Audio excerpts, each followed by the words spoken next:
Hello दोस्तों, नमस्कार। हमारे चैनल में स्वागत है आप लोग का। कैसे हैं आप लोग? बढ़िया। और आज जीवित पुत्री का व्रत है दोस्तों, तो सभी लोगों को हमारी तरफ से जीवित पुत्री का व्रत की बहुत बहुत शुभकामनाएं। मैंने भी पूजा रखी है, मैंने भी व्रत रखा है और अभी पूजा की पूरी तैयारी की है। देखिए, मैं आपको दिखाती हूँ। ये हमारी पूजा की तैयारी देखिए दोस्तों, ये मेरे जितिया लॉकेट है, मेरे दोनों बच्चों का है। और मैं आपको अभी पूजा की पूरी तैयारी दिखाती हूँ। ये हमारे जीवित पुत्र का भगवान जी हैं, जीवित वाहन भगवान जी, जिनकी आज पूजा होती है दोस्तों। और इस तरह से मैंने ये लाया था। इनको कुश बोला जाता है, ये कुश है। और ये हम डाले हैं माला, और इसमें एक हम नया कपड़ा भी डालते हैं दोस्तों। तो देखिए, ये हमारा है, नया कपड़ा हमने डाला है। और ये हमने कलश रखा है, और ये हमारा कलश है दोस्तों। और ये हमने आम के पत्ते या फिर अड़हुल के पत्ते से आप कलश बना सकते हैं। तो मैंने इस तरह से अपने बगान के पत्ते से बनाया है, अड़हुल के पत्ते से। और ये हमारा किताब है कथा का, जो अभी हम करेंगे। और ये हमारा जितिया का हो गया, ये प्रसाद हो गया। और मैं अपना मंदिर भी साथ में दिखा देती हूँ आपको दोस्तों। ये देखिए, ये हमारा मंदिर है। मैं इधर पूजा कर चुकी हूँ। और ये देखिए, हमारा प्रसाद चढ़ा हुआ है। और अब हम कथा करेंगे, तो चलिए कथा सुनते हैं। जीवित पुत्र का भगवान की जय। जीवित पुत्र का व्रत कथा। जय गणपति बप्पा मौर्य। एक बार नौमी सारणी के निवासी ऋषियों ने संसार के कल्याणार्थ सूत जी से पूछा, हे सूत, कराल कालिकाल में लोगों के बालक किस तरह दीर्घायु होंगे, सो कहिए। सूत जी बोले, जब द्वापर का अंत और कलयुग का आरंभ था, उसी समय बहुत सी शोकाकुल स्त्रियों ने आपस में सलाह की कि क्या इस कली में माता के जीवित रहते पुत्र मर जाएंगे। जब से निर्णय नहीं कर सकी, तब गौतम के पास पूछने के लिए गई। रात बैठे थे, उनके सामने जाकर उन्होंने मस्तक झुकाकर प्रणाम किया। तदनंतर स्त्रियों ने पूछा, हे प्रभु, इस कलयुग में लोगों के पुत्र किस तरह जीवित रहेंगे, इसके लिए कोई व्रत या तप हो तो कृपा करके बताइए। किस इस तरह उनकी बात सुनकर गौतम जी बोले, आपसे मैं वही बात कहूंगा जो मैंने पहले से सुन रखी है। गौतम जी ने कहा, जब महाभारत युद्ध का अंत हो गया और द्रोण पुत्र अश्वत्थामा के द्वारा अपने बेटों को मारा देखकर सब पांडव बड़े दुखी हुए, तो पुत्र के शोक से व्याकुल होकर द्रौपदी अपनी सखियों के साथ ब्राह्मण श्रेष्ठ धौम्य के पास गई और उन्हें धौम्य से कहा, हे विपेंद्र, कौन सा उपाय करने से बच्चे दीर्घायु हो सकते हैं, कृपा करके ठीक ठीक कहिए।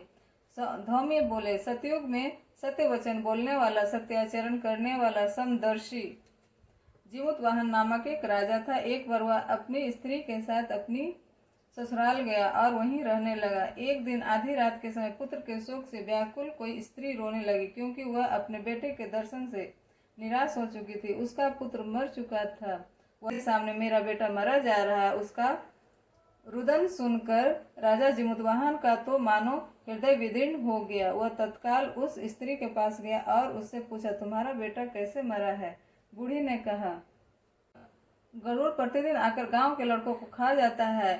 इस पर दयालु राजा ने कहा, माता, अब तुम रो मत, आनंद से बैठो, मैं तुम्हारे बच्चों को बचाने का यत्न करता हूँ।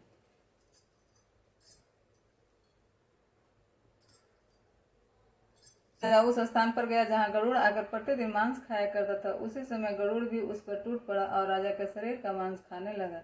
जब अतिशय तेजस्वी गरुड़ ने राजा का बायां अंग खा लिया, तो झटपट राजा ने अपना दाहिना अंग फेर कर गरुड़ के सामने कर दिया। यह देखकर गरुड़ जी ने कहा, देव योनियों में तुम कौन हो? तुम मनुष्य तो नहीं जान पड़ते। अच्छा, अपना जन्म और कुल बताओ।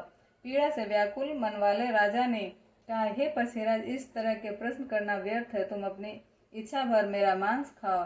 यह सुनकर गरुड़ रुक गए और बड़े आदर से राजा के जन्म और कुल की बात पूछने लगे। राजा ने कहा, मेरी माता का नाम है शैव्या और मेरे पिता का नाम शालिवाहन है। सूर्यवंश में मेरा जन्म हुआ है और जिमुतवाहन मेरा नाम है।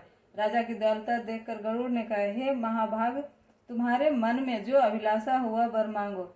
राजा ने कहा, हे पक्षीराज, यदि आप मुझे वर दे रहे हैं तो वर दीजिए कि आपने अब तक जिन प्राणियों को खाया है वे सब जीवित हो जाएं। हे स्वामीन, अब से आप यहाँ बालकों को न खाएं और कोई ऐसा उपाय करें कि जहाँ जो उत्पन्न हो। धौमिन ने कहा, पक्षीराज गरुड़ राजा को वरदान देकर स्वयं अमृत के लिए नागलोक चले गए। वहां से अमृत लाकर उन्होंने उन मरे मनुष्यों की हड्डियों पर बरसाया। ऐसा करने से सब लोग जीवित हो गए जिनको कि पहले गरुड़ ने खाया था। राजा के त्याग और गरुड़ की कृपा से वहां वालों का बहुत कष्ट दूर हुआ।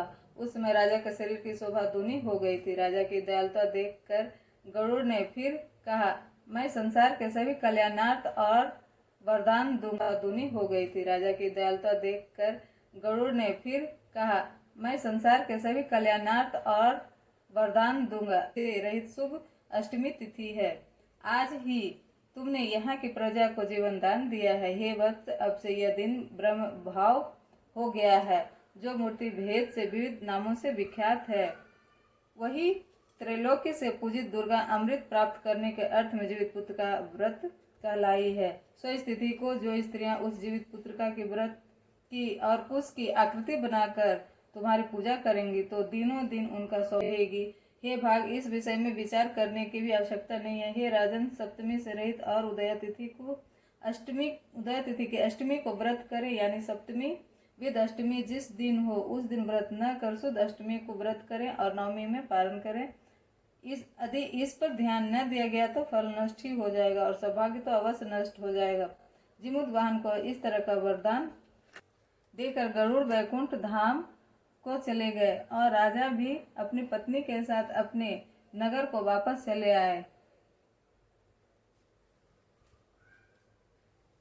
धौम्य द्रौपदी से कहते हैं, हे देवी, मैंने यह अतिशय दुर्लभ व्रत तुमको बताया। इस व्रत को करने में बच्चे दीर्घायु होते हैं। हे देवी, तुम भी पूर्वोक्त विधि से यह व्रत और दुर्गा जी का पूजन करो तो तुम्हें अभिलषित फल प्राप्त होगा। द्रौपदी के हृदय में एक प्रकार का कौतूहल उत्पन्न हुआ और पूर्वासिनी स्त्रियों को बुलाकर उनके साथ यह उत्तम व्रत किया। गौतम ने कहा, यह व्रत और इसके प्रभाव को किसी एक चींही ने सुन लिया और अपने सखी सियारिन को बतलाया। इसके बाद पीपल वृक्ष की शाखा पर बैठकर उस चींही ने उस वृक्ष के खोते में बैठकर सियारिन ने भी व्रत किया। फिर वही चींही किसी उत्तम ब्राह्मण के मुंह से यह कथा सुनाई और पीपल के खोते में बैठी हुई अपनी सखी को सुनाया। सियारिन ने आधी कथा सुनी थी कि उसे भूख लग गई और उसी समय शव से भरे हुए श्मशान में पहुंची। वहां उसने इच्छा भर मांस का भोजन किया और चींही बिना कुछ खाए पिए रह गई और सवेरा हो गया। सवेरे यह गौशाले में गई और वहां गौ का दूध पिया। इस तरह नवी को उसने पारण किया। कुछ दिनों बाद ये दोनों मर गई और अयोध्या में किसी धनी व्यापारी के जन्म ली। संयोग से उन दोनों का जन्म एक ही घर में हुआ, जिसमें सियारिन ज्येष्ठ हुई और चींही छोटी। वे दोनों सभी शुभ लक्षणों से युक्त थीं, इसलिए बड़ी लड़की काशीराज के और छोटी उसके मंत्री के साथ गार्य पर अग्नि के सामने विधि पूर्वक ब्याही गई। पूर्व जन्म के कर्म फल से वह मृगनयनी रानी हुई। जिस किसी भी संतान को उत्पन्न करती वह मर जाती थी और पूर्व जन्म की बातों का स्मरण करने वाली मंत्री की पत्नी ने 8 वसुओं के सदृश तेजस्वी 8 बेटे उत्पन्न किए और सभी जीवित रह गए। अपनी बहन के पुत्रों को जीवित देखकर ईर्ष्यावश राजपत्नी ने अपने स्वामी से कहा, यदि तुम मुझे जीवित रखना चाहते हो तो इस मंत्री के भी पुत्रों को उसी जगह भेज दो जहां मेरे बेटे गए हैं, अर्थात उन्हें मार डालो।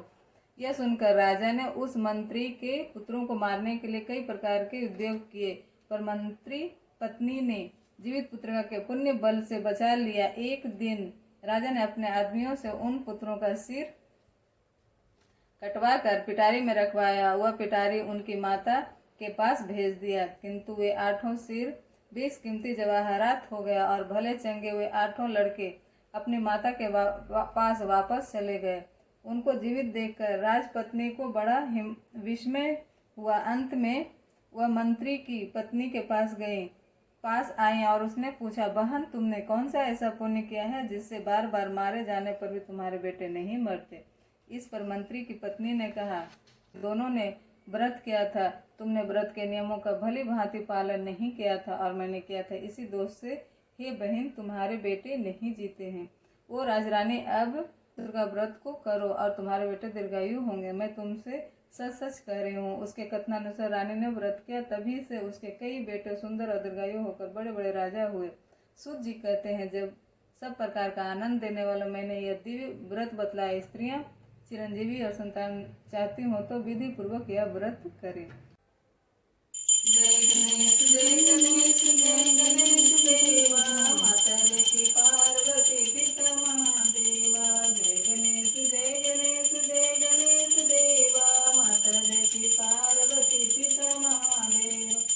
एक दंत दयावंत चार भुजाधारी, एक दंत दयावंत चार भुजाधारी, मस्तक सिंदूर सोए मूस की सवारी, मस्तक सिंदूर सोए मूस की सवारी। जय गणेश जय गणेश जय गणेश देवा, माता जकी पार्वती पिता महादेव। जगदीश हरे स्वामी जय जगदीश हरे। भक्त जनों के संगत, भक्त जनों के संगत, क्षण में दूर करे। ओम जय जगदीश हरे। परमात्मा तुम अंतर्यामी, स्वामी तुम अंतर्यामी। पार ब्रह्म परमेश्वर, पार ब्रह्म परमेश्वर, तुम सबके स्वामी। ओम जय जगदीश हरे। तुम करुणा के सागर, तुम पालन करता स्वामी, तुम पालन करता। मैं मूर्ख खल कामी, मैं मूर्ख खल कामी, कृपा करो बरता। ओम जय जगदीश हरे। लोग कहते हैं फ्रेंड्स कि बेटियां हैं आपको तो जितिया मत कीजिए, लेकिन ऐसा नहीं है। मेरी दोनों बेटियां देखिए, मैं प्राउड करती हूँ दोनों बेटियों पर। मेरी बड़ी वाली बेटी अपने पैर पे खड़ी हो चुकी है और भारत देश में बेटियां ही आगे बढ़ी है, तो बिंदास जितिया कीजिए दोनों बच्चों के लिए, बेटा ही हो बेटी हो, कोई फर्क नहीं पड़ता। तो फ्रेंड्स मेरी पूजा हो गई है और उम्मीद है आप लोग की भी पूजा बहुत अच्छे से हुई होगी। और अभी देखिए उपवास का पूरा मेरा चेहरा कितना उतरा हुआ है। तो 2 दिन का मेरा उपवास है दोस्तों, कल मंगल का भी था और आज जीवित पुत्र का व्रत का भी। तो मेरे तो पूरा चेहरा देखिए कैसा झुलसा झुलसा हो गया, यानी कि मुरझाया हुआ। जैसे फूल मुरझा जाते हैं ना, उस तरह से मैं भी मुरझा गई हूँ। ऐसे मैं खिली खिली रहती हूँ, चाहे मैं गोरी ना हूँ लेकिन मैं खिली खिली रहती हूँ। तो दोस्तों ये वीडियो मैं अभी ख़त्म नहीं करूँगी, थोड़ा सा एक क्लिप मैं डालूँगी, ऐड करूँगी। लेकिन वीडियो देखने के लिए आप लोग को बहुत बहुत धन्यवाद। और इसका पारण सुबह में होता है फ्रेंड्स, तो उसका मैं एक क्लिप ऐड करूँगी। तो दोस्तों मेरा वीडियो आप लोग को ज़रूर अच्छा लगा होगा, लाइक कीजिएगा, शेयर कीजिएगा और सब्सक्राइब कीजिएगा। और मेरे एक और भगवान जी का चैनल है दोस्तों, उस पर नया नया मैं भगवान जी का गाना बनाकर डालती हूँ, मतलब मेरे पतिदेव बनाते हैं, क्रेडिट मेरा जाता है, मेरे पतिदेव बनाते हैं। तो उसको भी आप लोग ज़रूर सुनिए, बहुत ही अच्छा गाना है, नया नया बहुत ही अच्छा वीडियो है। और मैं उसका लिंक अपने सब्सक्रिप्शन में डाल दूँगी, उसे भी आप लोग ज़रूर सब्सक्राइब कीजिए। तो दोस्तों आज का वीडियो मैं यहीं ख़त्म करती हूँ। वीडियो देखने के लिए बहुत बहुत धन्यवाद। जीवित पुत्र का भगवान की जय। सभी बच्चों को सदा सुखी रखें, अच्छे से रखें और सभी माताओं को पूरे बच्चों से भरे पूरे रखें। तो चलिए दोस्तों मैं अब रखती हूँ, बाय।